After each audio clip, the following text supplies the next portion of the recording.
Donc bonjour Chanty, bienvenue. Salut, merci. Merci encore d'accepter l'invitation. Donc on va démarrer tout de suite, si tu es d'accord. L'idée, c'est que tu nous racontes déjà au début quelle est l'origine de Chanty Biscuit, comment c'est né, quelles ont été les différentes étapes du développement et ton identité de marque et tout ça. Ouais, donc je pense que vous visualisez tous ce qu'est Chantilly biscuit. Donc ce sont des biscuits avec des messages gravés dessus.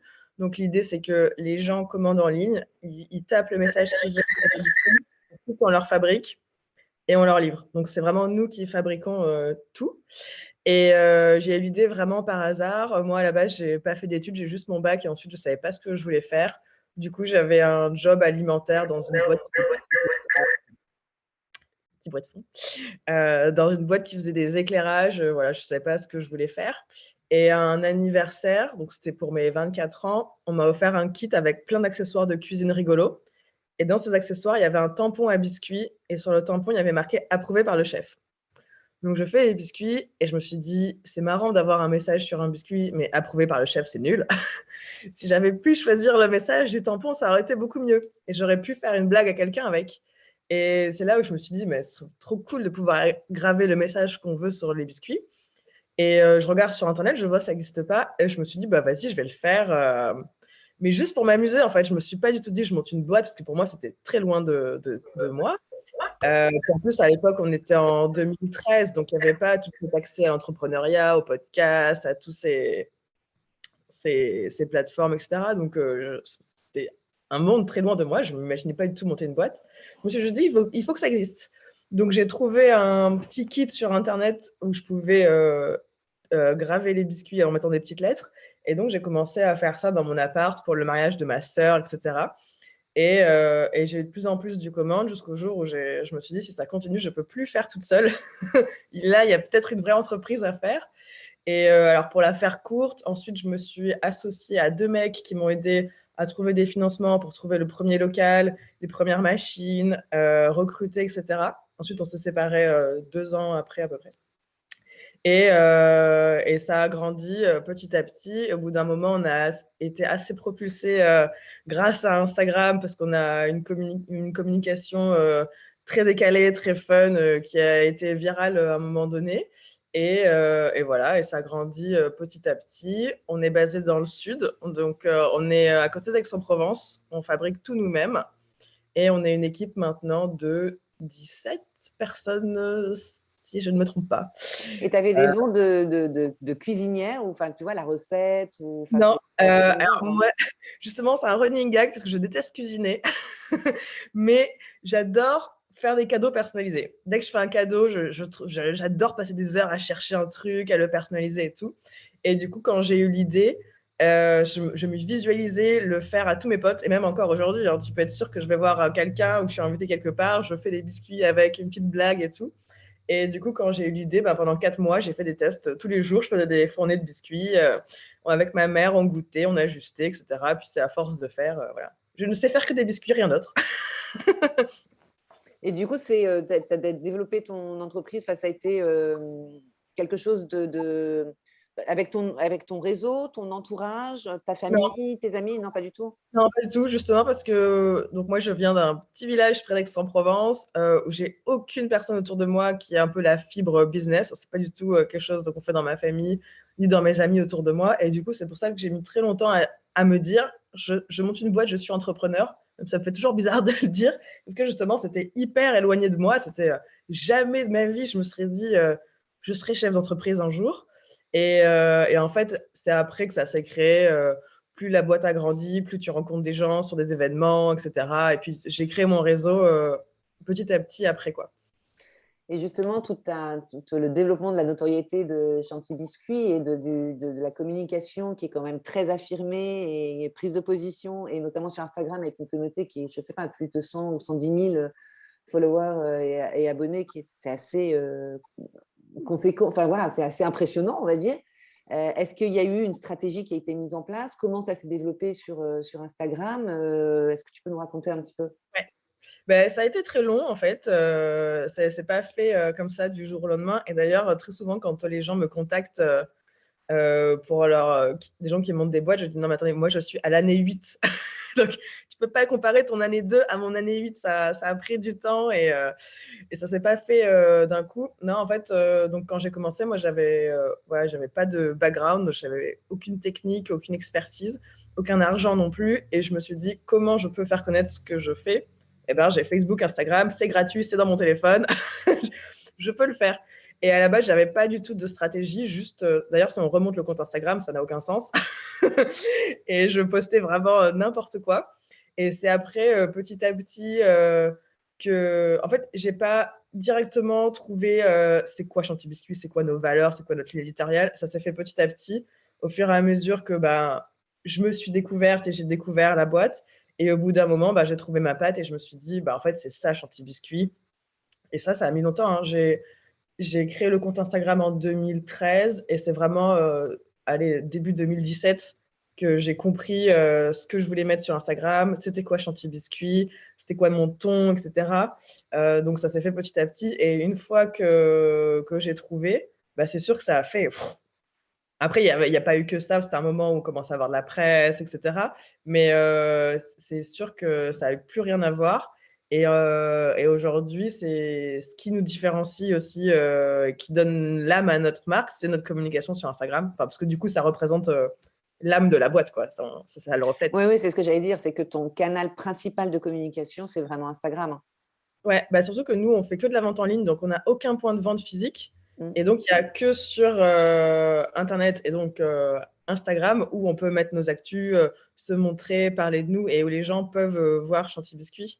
Et en fait, ça s'est fait assez naturellement au fur et à mesure. Et je pense que c'est ce que les gens ont aimé, c'est qu'on ressent le côté assez spontané, très naturel de Chanty Biscuit. Et le compte Instagram de Chanty Biscuit, c'est moi qui le gère toute seule. Et de A à Z, c'est moi qui fais les stories, les posts, qui répond aux commentaires, aux messages. Et pour l'instant, je ne veux pas le déléguer parce que justement, c'est mon lien avec les gens. Et je veux garder ce côté où tu te dis, je parle à Chanty, je suis décomplexée, ça peut être ma pote. J'ai pas l'impression de parler à une marque impersonnelle, on va dire. Et c'est très détendu, quoi. Oui, et on le sent d'ailleurs, on sent que c'est voilà, qu'il y a un lien direct avec l'audience et du coup, enfin voilà, c'est quand même une communauté de plus de 110 000 personnes, donc du coup, ça commence à faire du monde et tu dois y passer du temps, mais c'est ça qui fait la patte aussi, enfin, c'est ce qu'on ressent en tout cas quand on va sur le compte Instagram. Oui, exactement. Et du coup, pour les gens qui suivent depuis longtemps, il y a des running gags, il y a une histoire, on voit les salariés, on voit ce qui se passe. Et c'est pas juste on te montre des produits, c'est vraiment, tu vois, les gens ont suivi quand on a déménagé, quand nos grosses OP, etc. Et je veux que les gens aient l'impression de suivre une histoire plus que juste de regarder les produits de marque, quoi. Et comme ils savent que c'est moi qui réponds, ils sont cool, ils me tutoient, on fait des blagues et c'est très détendu, quoi.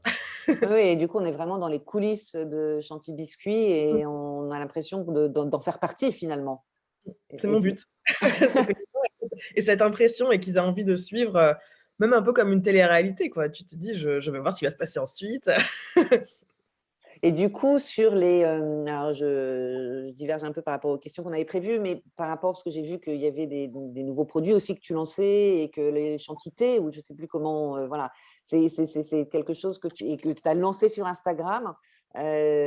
Comment c'est venu et sur ta marque, enfin voilà, sur ton entreprise, comment tu vois ça et comment tu utilises Instagram par rapport à tout ça? Alors, c'est une bonne question parce que ce qu'on poste sur Instagram, c'est pas forcément ce que les gens commandent. Et en fait, il y avait ce truc, nous, on vend autant en B2C qu'en B2B, donc autant en particulier qu'en entreprise. Et évidemment, ce qu'on veut, c'est avoir le plus de commandes d'entreprise possible parce que c'est des plus grosses commandes. Mais je me suis dit, si je fais une communication très B2B, ça va être ultra ennuyeux, quoi. Si c'est juste pour montrer des biscuits avec des logos, j'ai pas envie. Et moi, j'ai pris le parti pris de mettre des blagues et des trucs où tu peux te reconnaître dans les biscuits, dans les situations, pour rentrer dans le quotidien des gens, que les gens aiment Chanty Biscuit et que du coup, quand ils ont un cadeau à faire, ils pensent Chanty Biscuit parce qu'ils me voient tous les jours sur Instagram. Et je me dis, tout le monde bosse quelque part. Et ce que j'ai envie, c'est de donner aux gens qu'ils aient envie de suivre Chanty Biscuit, de venir communiquer avec nous et de créer un lien avec nous. Et après, ils y penseront quand ils auront des cadeaux à faire. Parce que sinon, c'est pas amusant, quoi. Et j'essaye tout le temps de me mettre à la place des gens qui suivent. Je me dis, qu'est-ce que j'ai envie de suivre, qu'est-ce que j'ai envie de voir sur Chanty Biscuit, en fait. Genre, quand il y a eu le Covid, je me suis dit, jamais je ne dis le mot Covid sur Instagram, on n'en a jamais parlé. J'ai pas du tout voulu rentrer dans ce truc et je me suis dit, Chanty Biscuit, ça va être leur parenthèse légère, fun, détente. Il peut y avoir des sous-entendus où tu comprends qu'on fait référence à ça, mais je vais jamais dire, j'en ai jamais parlé. Oui, et du coup, toujours un état d'esprit assez positif et enthousiaste et léger, et Ouais. qui fait que peut-être que c'est aussi, ça contribue à la notoriété de la marque et la taille de ton audience, qui était assez impressionnante, quoi. Non, c'est vraiment. Et quel conseil, justement, parce que par rapport à toute l'audience, quel conseil tu pourrais donner pour se lancer et pour réussir sa communication? Parce que je trouve qu'en effet, finalement, tout ce qui s'est fait, quand tu regardes le fil d'Instagram, il y a toute une stratégie, mine de rien, qui s'est mise en place, qui fonctionne extrêmement bien. Et quel conseil tu pourrais donner à nous toutes pour réussir sa communication? Moi, je dirais de faire quelque chose dans lequel on est à l'aise. Parce que je sais que moi, je suis très à l'aise de me mettre en avant sur Instagram, de prendre la parole, etc. Mais ce n'est pas forcément le cas de tout le monde. Et je ne conseille pas forcément à tout le monde de se forcer à le faire. Parce qu'il y a plein de marques où on ne voit pas forcément les fondateurs, etc. Et ça correspond aussi à une autre marque. Donc, vraiment, faites quelque chose qui vous ressemble, où vous êtes à l'aise. Parlez comme vous avez envie de parler et comme si vous parliez dans la vraie vie. Moi, j'ai un truc en fait, et à chaque fois, de se mettre à la place des gens qui nous regardent. Moi, je me dis toujours, ce que j'ai du mal, c'est quand j'ai un discours sur une communication d'entreprise et quand j'ai la personne en vrai, c'est pas la même chose. Et du coup, de vraiment faire ce qui vous ressemble, ce que vous aimez, et sans forcément dire cette marque, elle fait comme ça, je dois faire comme ça. Parce qu'il y a, surtout qu'il y a 1 million d'exemples différents qui marchent, donc vraiment, plutôt se poser la question, moi, c'est quoi que j'aime faire, comment j'aime parler, qu'est-ce que j'ai envie de montrer, de quoi je suis fière, et de faire ça avec le cœur et avec beaucoup de sincérité, quoi. Ouais, ouais, ouais.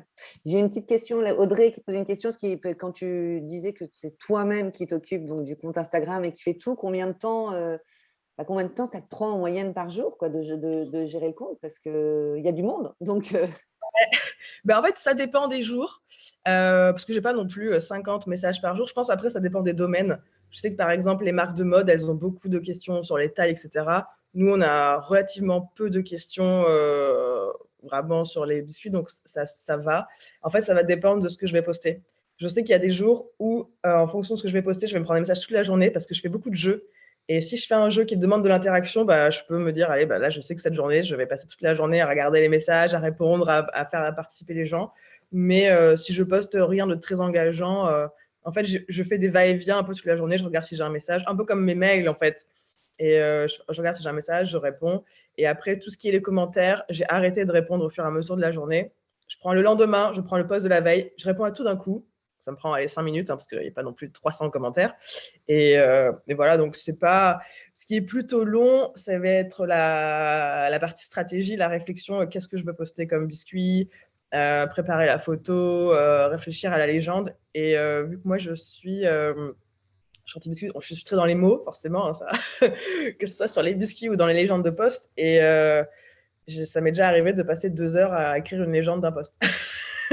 Mais c'est pas la majorité des des posts, postes. mais je sais que je fais très attention à ça, surtout que comme c'est ma marque et c'est ma voix et je parle à je veux être sûre de dire un truc qui me ressemble et avec les mots que j'ai envie. Mais après, moi, je suis très à cheval sur le wording, Oui, sur le donc ça dépend. wording et aussi sur la photo aussi, finalement, Ouais. sur le visuel que tu mets en avant.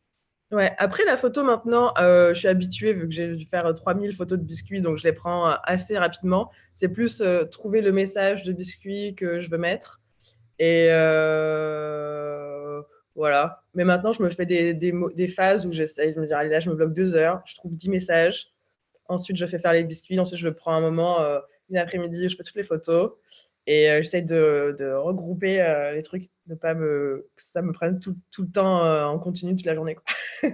Oui, bien sûr. J'avais une autre petite question, je crois que c'est Florence qui pose la question. Comment tu as financé, enfin, en fait, au départ, parce que tu racontais ton histoire, comment ça s'est créé, etc. Et c'est vrai que je pense que pour l'audience, ça peut être intéressant de comment tu as financé ton entreprise, sa croissance. Est-ce qu'il y a eu un apport personnel? Tu as fait un prêt, une levée de fonds, etc. Alors, il y a eu 2 phases, de financement. Donc au tout début, j'avais pas eu besoin d'argent. Vraiment, j'ai commencé avec 300 € et en fait, comme les gens commandent, ensuite je fabrique les biscuits. Bah, en fait, j'attendais que les commandes tombent, je faisais les biscuits, je les envoyais. Donc, vu que j'ai pas eu d'investissement, j'ai pas eu de stock, j'ai pas eu de local, j'avais pas de revendeur, donc j'avais pas de minimum à fournir, de gros stocks de packaging. Au début, c'était vraiment manuel, hein, c'était vraiment comme vous pouvez faire des biscuits pour Noël, hein. C'était exactement ça. Et au bout d'un moment, quand je me suis dit, là, ça commence à me dépasser et je peux plus faire les biscuits à la main dans mon appart, donc il a fallu trouver un local et des machines. Là, on a fait un tour de financement bancaire et subvention pour à peu près 100 000 €. Donc, il y a eu, je crois, 2 prêts d'honneur, 2 machines qu'on a achetées en crédit bail, donc c'est la banque qui a acheté, nous rembourse la banque, et un prêt normal et une subvention, à peu près 100 000 €. Donc ça, on a tout mis dans le local parce qu'il y avait des travaux à faire. Bon, c'était un petit local, hein, c'était 170 mètres carrés. Enfin, là, ça peut paraître grand, mais quand on dit qu'il faut rentrer des gros fours et tout, c'était petit. Faire quelques travaux et acheter ces machines. Et ça, on a tenu 2 ans. Et au bout de 2 ans, c'était encore trop petit. Et là, j'ai fait une levée de fonds avec des business angels qu'on a couplé à un prêt bancaire pour, pareil, aménager un plus grand local, faire les travaux et racheter d'autres machines. Mais du coup, j'ai jamais eu de difficulté à aller chercher de l'argent parce qu'en fait, on a toujours été rentable, on a toujours eu de la croissance. Et en fait, le problème, c'est qu'on ne pouvait pas produire. Donc, quand tu étais dans cette configuration et tu te dis, bah là, j'ai des clients à livrer et je peux pas parce que j'ai pas la place, Mm. bah, ça n'a pas été compliqué. Et est-ce que du Après, coup, la région, ouais, parce que tu t'es lancé près d'Aix, hein, dans le sud, et est-ce que justement le local a été important, enfin, le fait d'être en région, et est-ce que, enfin voilà, comment il y a eu un soutien au niveau local aussi? ah bah, moi, je conseille à tout le monde de se mettre en région. C'est beaucoup plus facile d'aller trouver de l'argent parce que du coup, comme tous les banques ou même les trucs de prêt d'honneur, ils ont des pools d'argent à mettre. Et ben, il y a beaucoup moins de dossiers que dans le reste qu'à Paris où ils ont 1 million de dossiers et qu'en fait, c'est juste un choix. En fait. Et s'ils préfèrent quelqu'un d'autre, bah, tu ne peux pas passer. Que quand il y a moins de monde, c'est plus facile. Même là, quand il y a eu le Covid, nous, il y a BPI, tu vois, c'est eux qui nous appellent, nous. C'est vraiment chantier, vous n'avez pas besoin d'argent parce qu'on en a encore à donner, mais on n'a pas de dossier. Donc, je conseille de se mettre en région. Et oui, comme on a eu après pas mal de visibilité nationale, forcément, on est connu dans le coin et les gens nous mettent en avant. Bah, dans la Provence, on peut être sûr d'avoir un article tous les 2 mois parce qu'il y avait toujours c'est cool, Chantilly Biscuit est un peu la boîte cool du coin. Donc, beaucoup plus facile, c'est sûr. Mm. Il y avait une question du coup qui vient qui émerge aussi là, qui est en effet comment tu t'es organisé ou comment on peut s'organiser et quels conseils tu peux donner pour faire une levée de fonds. Ouais. Moi, je me suis Voilà. fait, là, la levée de fonds que j'ai fait 2018, je me suis fait accompagner par des leveurs de fonds. Donc, en fait, l'idée, c'est qu'ils prennent ils prennent un pourcentage sur le montant levé. Et c'est eux qui m'ont fait la présentation, qui m'ont fait le business plan parce que moi, je n'en avais pas et je ne savais pas faire et je n'aurais jamais fait. Et c'est eux qui ont un carnet d'adresses. Bon, après, moi, j'avais aussi des gens dans mon réseau.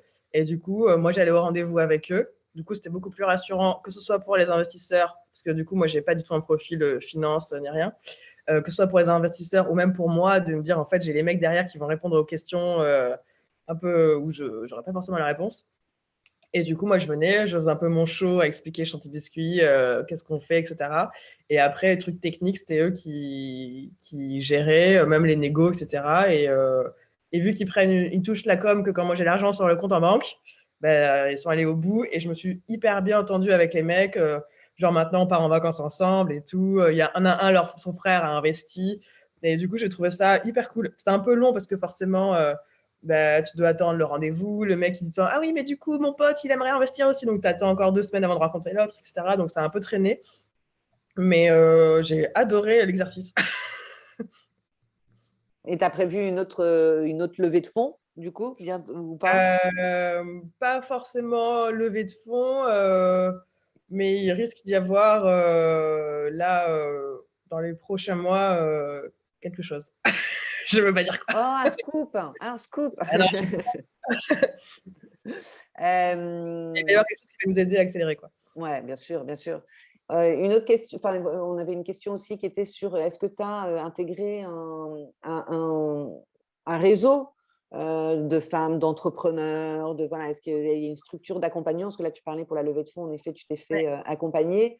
Est-ce que tu as eu voilà, un réseau et est-ce que c'était compliqué de créer, en effet, parce que ce que dit Solène aussi, parce que je fais en live les questions, Ouais, je les vois. voilà, comment tu as rencontré les personnes qui sont dans ton réseau? Est-ce que c'est un effort volontaire de networking ou voilà. Donc, est-ce que tu peux nous en dire quelques mots là-dessus? Volontaire, non. Après, ce que j'ai beaucoup aimé, parce que du coup, on est à Aix, mais je venais très souvent à Paris pour aller voir nos clients principalement. Et même après, pendant la levée de fonds, beaucoup de rendez-vous étaient à Paris. Les mecs de ma levée étaient à Paris. Et moi, ce qui m'a aidé, pas forcément dans la levée de fonds, mais plus dans le parcours entrepreneur, c'est de rencontrer d'autres entrepreneurs et de me faire des copines qui sont à peu près au même stade que moi et que tu peux aller boire un verre et vider ton sac. Et toi, comment tu recrutes? Je sais pas, moi non plus. Ça fait beaucoup de bien. Et en fait, j'ai rencontré The Family au tout début de Chantier Biscuit. C'est aussi pour ça qu'ils m'ont accepté, je pense, parce que maintenant, on n'est plus du tout dans le spectre de boîtes qu'ils accompagnent. Et du coup, je les ai rencontrés par hasard. Et ils m'ont dit, bah, tu peux faire partie de The Family si tu veux. Donc, j'ai été avec eux depuis 2015, mais sans vraiment trop les solliciter. Juste de temps en temps, ils me font des mises en relation, mais ils ne m'ont pas vraiment accompagné au quotidien, surtout que nous, on était à Aix, et moi, je suis toujours dans mes galères de production de biscuits. Mais c'était cool d'avoir un soutien, même quelqu'un que je peux appeler et dire là, je ne sais pas quelle décision prendre, là, est-ce que je dois plutôt partir dans cette direction ou celle-là, donc de pouvoir faire le ping-pong avec quelqu'un qui avait une vision avec plus de recul. Et puis après, c'est à force d'aller dans des événements, de faire des rendez-vous, même dans mes investisseurs. Et puis après, plus tu es un peu mis sous les feux des projecteurs, plus les gens viennent à toi aussi. Donc, le réseau, après, ça fait un peu boule de neige, quoi. Au début, je pense que c'est le fait d'aller dans des événements ou des endroits où il y a plein de gens et sympathiser sans dire je fais du réseau, quoi. Ouais, Mais tu bien sympathises. sûr. Après, les gens parlent de toi, etc. Florence qui te pose une petite question aussi par rapport à Instagram. Est-ce que tu as travaillé avec des influenceurs pour développer ta notoriété? Est-ce que tu as des conseils là-dessus par rapport aux influenceurs et puis tout Ouais. cet écosystème, en fait? Comment ça… Ouais, bah ouais, en fait, en 2013, quand je me suis lancée sur Instagram, j'ai contacté à l'époque, c'est des blogueuses, c'était même pas des influenceuses, parce que j'avais entendu une marque aux US qui le faisait, alors qu'avant, c'est pas du tout connu, hein, enfin en France. Et du coup, je me suis dit, bah vas-y, je vais faire pareil. Et du coup, j'avais envoyé une dizaine de mails aux plus grosses blogueuses de France et juste je leur disais, salut, je fais ce concept de biscuits personnalisés, est-ce que ça te dirait d'en recevoir? Je demande rien. Et je me suis dit, si elles disent oui, si elles aiment, elles vont forcément en parler. Et si elles n'aiment pas, je perds 20 euros. Enfin, je m'en fiche, quoi. Et du coup, j'ai fait ça. Celle qui me répondait, elle disait toujours oui, parce qu'en vrai, pourquoi elle dirait non, quoi? T'as des prix gratuits. Donc, du coup, elles en ont parlé. Il y en a une qui m'a invité à un événement à Paris. Donc, du coup, j'ai eu un peu de visibilité. Sur cet événement, il y a quelqu'un qui organise un salon du mariage, donc il m'a proposé de venir. Et en fait, ça a fait comme ça. Donc, on ne sait jamais qui peut être où. Et donc, je l'ai fait à ce moment-là. Et puis après, du coup, j'avais gardé le lien avec les filles. Enfin, vraiment, moi, je continue. Enfin, on discute et tout. Il y en a qui sont devenues pas des copines, mais on se suit sur Instagram depuis longtemps. Et maintenant, depuis 2018, depuis qu'on a déménagé et que maintenant on peut un peu ouvrir les vannes de la prod, on le fait régulièrement. Chaque lancement de produit, on sait qu'on envoie une vingtaine, une trentaine de colis du produit. Après, on paye jamais les filles pour en parler. Et en fait, nous, on a la chance de faire un produit qui est pas cher à produire et que si elles le postent pas, bah, c'est pas très grave, quoi. Et qui est personnalisé. Donc, quand elles le reçoivent avec leur prénom ou leur message, ou quand on voit qu'il y a un anniversaire, ou que si on voit qu'il y en a une qui annonce une grossesse, on va lui envoyer un coffret. Et le fait que ce soit personnalisé, ça fait un effet waouh à chaque fois, quoi. Ouais, bien sûr. Et du coup, tu suis ces influenceuses sur Instagram aussi, et en fonction de enfin, voilà, des produits que tu as, des messages que tu veux faire passer, tu choisis, enfin, tu as cette liste d'influenceurs. Bon, en fait, on a soit, quand on lance un produit, on peut être sûr de faire une vingtaine de portages, histoire de le faire un peu connaître sur Instagram, soit après, on les suit et quand on voit qu'elles ont des événements perso, on leur fait des coffrets surprises. Et on a aussi beaucoup de marques qui utilisent nos biscuits pour les cadeaux influenceurs. Donc, on a beaucoup d'influenceuses aussi qui reçoivent nos biscuits sans que ce soit nous qui les ayons envoyés. Donc, c'est encore mieux parce que du coup, nous, on nous paye et les influenceuses les postent. Par exemple, on a, je crois que c'est Caudalie, j'ai un petit doute, mais je crois que c'est Caudalie, qui envoie des coffrets à leurs influenceuses à leurs anniversaires. Donc, elles ont des produits Caudalie et elles ont tout un coffret joyeux anniversaire avec le prénom. Et nous ils nous passent la commande. Donc, en fait, on a aussi de retombées influenceurs Indirect, par quoi, les c'est tout marques. bénef. Ouais, c'est top. Et Florence qui posait aussi une question de savoir si tu travailles aussi à l'international ou que sur le marché français. Non, pour l'instant que France. D'accord. Mm. Et ok, d'accord. Euh, enfin, moi j'avais une dernière question qui est, enfin voilà, par rapport à tout ce qu'on a dit, tout ce qu'on a appris là, c'est vraiment riche et assez excitant, je trouve. Quels sont tes conseils, enfin par rapport à l'audience, quels seraient enfin, voilà, en résumé, tes conseils pour entreprendre? Mon conseil pour entreprendre, déjà, je dirais ne pas suivre tous les conseils. Parce que moi, il y a beaucoup de conseils que j'aurais pas dû suivre déjà. Parce que, en fait, les gens, quand ils. Moi, je donne jamais de conseils vraiment. Tu vois, tu peux me raconter ce que tu fais. Et je dis toujours, je donne mon point de vue. Mais je suis pas à ta place. Je sais pas ta vision. Je n'ai pas ta sensibilité. Et c'est pas ma boîte. Donc, tout ce que tu prends, moi, je te le donne avec ma perception de ma vie. Donc, d'arriver à faire la distance entre tous les conseils qu'on peut vous donner, hein, parce que moi, si j'avais écouté tous les conseils qu'on m'a dit, ça ne ressemblerait à rien. Parce que les gens vont te dire, tu dois aller faire les marchés, tu dois mettre des logos sur Instagram, et ça peut partir dans tous les sens. Et souvent, bah, ça m'a fait un peu vaciller parfois, où je me suis dit, mais en fait, il a raison le mec, il faut que j'aille à Carrefour, enfin, il faut que je fasse à la grande distrib. Et parce que du coup, je dois faire du volume. Le mec, il m'a convaincu avec son charisme. Et en fait, c'est pas du tout ce que j'ai envie de faire. Donc, d'arriver à prendre de la distance et de pas se dire, c'est pas une compète contre les autres, en fait. Moi, j'ai eu ce truc longtemps où je me suis complexée à regarder les filles, bah, comme vous disiez tout à l'heure, Justine Hutto, qui va beaucoup plus vite que moi, enfin, son année 2, moi, elle est loin devant mon année 8. Et en fait, je me dis, mais c'est pas une course. Et on n'a pas la même histoire, on n'a pas le même produit, on n'a pas les mêmes challenges. Et en fait, de se dire, bah, on n'est pas c'est pas une course au chiffre d'affaires, c'est juste soit qu'est-ce qu'on a envie de faire de sa vie et qu'est-ce qui nous fait kiffer, quoi. Oui, donc ce que j'entends, c'est que du coup, c'est vraiment d'être fidèle à soi-même, de rester soi et de croire en son idée et Ouais, d'essayer de de pas s'entourer le mieux possible aussi quand même.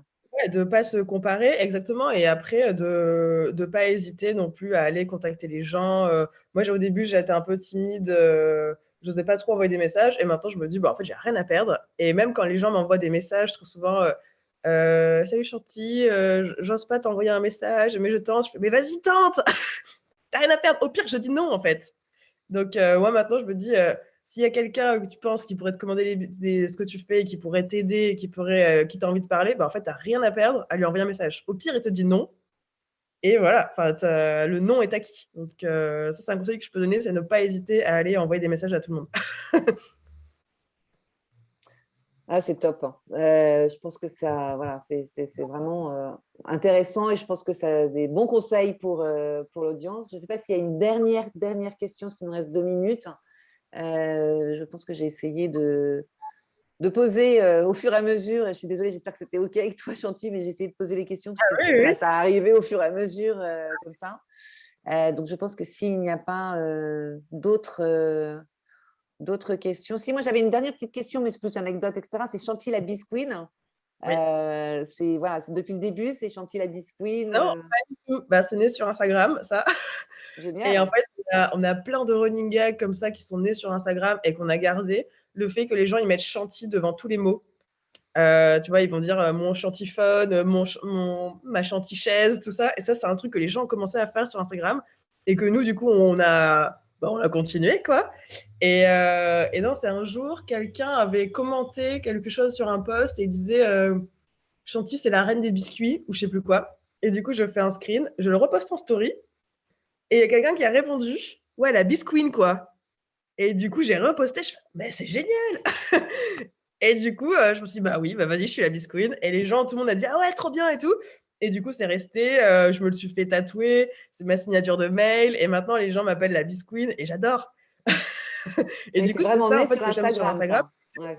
Il y a vraiment un truc où les gens, bah en fait, même tu vois, on fait très très très rarement de code promo chez Mm. Chanty Biscuit. Mais par contre, si les gens m'envoient un message drôle ou me font rire ou m'envoient un truc qui me fait trop plaisir, je fais un petit code promo personnalisé. Et du coup, il y a un truc qui... Vu que nous, on est dans la personnalisation, je veux aussi que la relation entre moi et les gens, ils la sentent personnalisée. Et quand tu as un truc comme ça, je dis c'est hyper fort. Déjà, quand tu parles à un compte Instagram de manière générale, surtout un compte qui est gros et qu'on te répond et qu'on te fait un truc personnalisé avec ton prénom, etc., l'expérience, elle est ouf et tu t'en rappelles. Moi, ce que je veux, c'est que les gens, il y a une émotion qui se dégage et c'est l'émotion qui te crée le lien à la marque.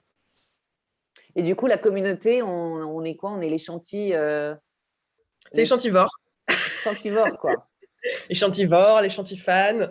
Il y a... Ouais, il y a plein de choses, hein, Ça c'est s'arrête top. jamais. Même les jeux de mots avec biscuits.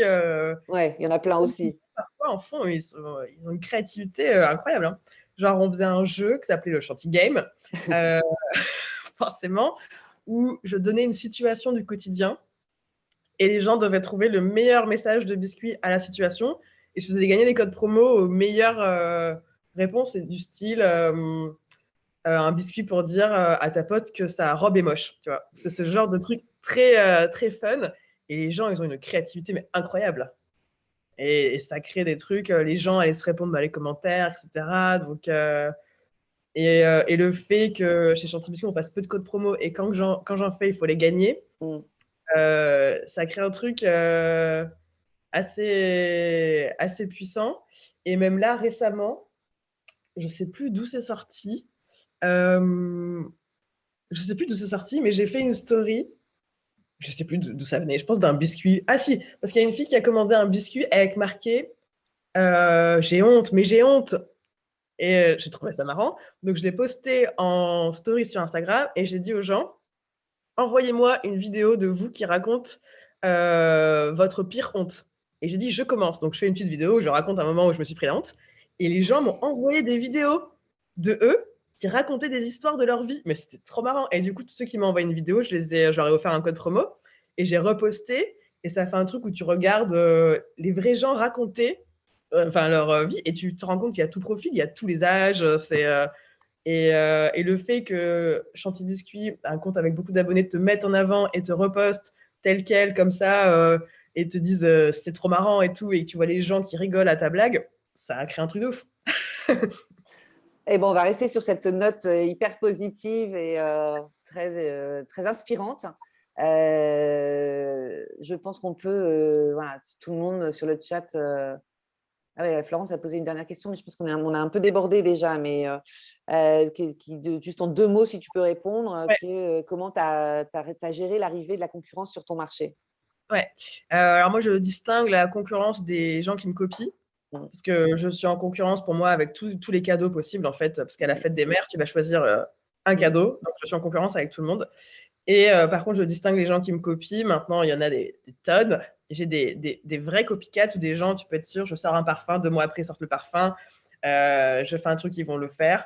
Et en fait, je regarde pas ce qu'ils font maintenant. Parce qu'au début, je regardais, ça m'énervait trop, tu te sens volé, quoi. Tu te dis, toutes leurs commandes, c'est censé être les miennes. Et je me dis, c'est la marque qui va faire la différence. Parce que je veux que les gens, un peu comme Coca, où c'est pas que tu veux pas des biscuits personnalisés, tu veux des chantilly biscuits. Et peu importe s'il y en a d'autres qui le font, tu es attaché à la marque et tu veux ça. Donc je me dis aujourd'hui, je vais mettre l'accent sur la marque et même si on me copie, ils pourront faire des biscuits, mais ils ne seront jamais la bisqueen. Je Bon, dis, bah, super. Merci, merci beaucoup, beaucoup, beaucoup. Je pense qu'on peut faire un tonnerre d'applaudissements, des emojis et des. Voilà, c'est que vraiment, c'était un moment très inspirant, sympa. Et je pense qu'on aurait pu continuer à discuter des heures, très honnêtement. parce que y a enfin, voilà, c'est hyper intéressant d'avoir ces anecdotes et d'avoir un peu les coulisses de, Ah bah, surtout que les anecdotes sur Instagram, j'en ai des millions donc voilà, donc pour celles qui ne suivent pas encore, Chanty, je pense que voilà et abonnez-vous tous à son compte Instagram et maintenant on va, donc faire place au réseau, hein, puisque c'est aussi ça qui est important.